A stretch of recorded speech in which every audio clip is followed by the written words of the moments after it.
Nous sommes en présence de Charles Basset, expert comptable. Peux-tu te présenter en quelques mots? Alors, comme tu l'as dit, je suis Charles Basset, j'ai 30 ans, 31 ans maintenant. Je suis dirigeant d'une start-up d'expertise comptable, comme j'aime le dire, installée sur Beauvais et sur le Raincy, en région parisienne. D'accord. Pourquoi une start-up? Parce que je veux maintenir, alors déjà parce qu'on part de rien ou presque, et je veux maintenir cet esprit start-up avec une bonne ambiance et un esprit très familial. D'accord. Et pourquoi avoir fait expert comptable? Alors pourquoi expert comptable? Je suis un peu rentré dans la profession un peu par hasard, après 3 années blanches en fac, après le bac. J'ai suivi un DCG en alternance, puis un DSCG en alternance, et puis j'ai décidé de poursuivre vers l'expertise comptable. Penses-tu de l'initiative de cette journée? Moi, je trouve que c'est une très bonne initiative parce que dans la profession, on a deux gros problèmes. On souffre d'un déficit d'image. Les gens ont l'image de l'expert comptable qui n'est pas du tout moderne. Et le second problème, c'est qu'on a du mal à recruter. On est actuellement en pleine crise de vocation alors qu'il y a énormément de travail en expertise comptable, même si ça change avec la transition numérique et que le métier évolue. Il y aura encore beaucoup de demandes. Et bien souvent, je me rends compte qu'il y a plus de postes que de candidats. D'accord. C'est vrai que c'est bien de voir des étudiants pour... Et ce type d'événement permet justement de mettre les projecteurs sur notre métier, casser un peu l'image du comptable derrière son bureau qui met des chiffres dans des cases, ce qui n'est pas du tout ce qu'on fait. Alors la compta, c'est bien, c'est la matière première, mais on conseille jour après jour le chef d'entreprise sur sa stratégie, on l'accompagne en recherche de financement. Voilà. On peut dire que c'est une opportunité pour les étudiants et les professionnels du coup. C'est du gagnant-gagnant. Tu as tout résumé.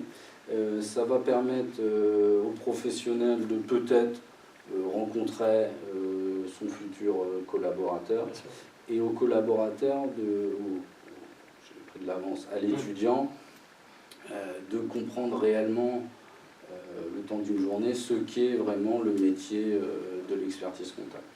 Et en tant qu'expert comptable, est-ce que tu crains l'influence de Lille dans la future fusion des régions?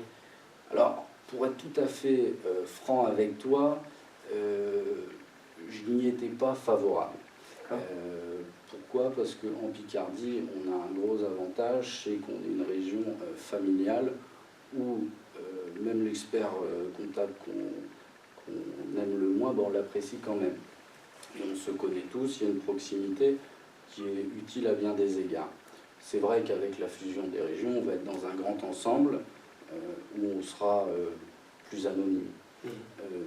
Cependant, on peut tirer du positif et des opportunités de cette fusion. D'accord. Quels sont les critères de réussite selon toi pour être un bon expert comptable? Difficile comme question. C'est très bien. Les critères de réussite pour être un bon expert comptable. La volonté, le sens de l'utilité et l'amour des clients, il faut trouver un autre terme. Il faut aimer rendre service. D'accord. C'est vrai que quand on parle d'expert comptable, on ne pense pas à cette première image, déjà. Ben non. C'est ça le problème? Non, mais on a une image qui est totalement déformée. D'ailleurs, il y a un spot publicitaire actuellement qui passe à la télé. Je ne sais pas si vous l'avez vu. Tu cherches un bon conseil, tu veux un conseil ou un conseil. Mais c'est exactement ça. Et c'est un peu de notre faute. Je vais t'expliquer pourquoi. Quand on demande qu'est-ce que vous faites dans la vie, on répond je suis expert comptable ou je suis comptable. On ne fait pas expert comptable ou on ne fait pas comptable. On ne répond pas à la question. Qu'est-ce qu'on fait? On accompagne les chefs d'entreprise du pays jour après jour dans l'ensemble de leurs décisions. C'est ça qu'on fait. Et on est réellement utile. On est la pierre angulaire de l'économie. C'est vrai que c'est pas exprimé de la meilleure des façons du coup. Et pour changer de sujet, quelle est l'influence des enseignants pour vous, pour toi du coup? Dans mon parcours, moi, ce diplôme qui est avant tout la liberté, je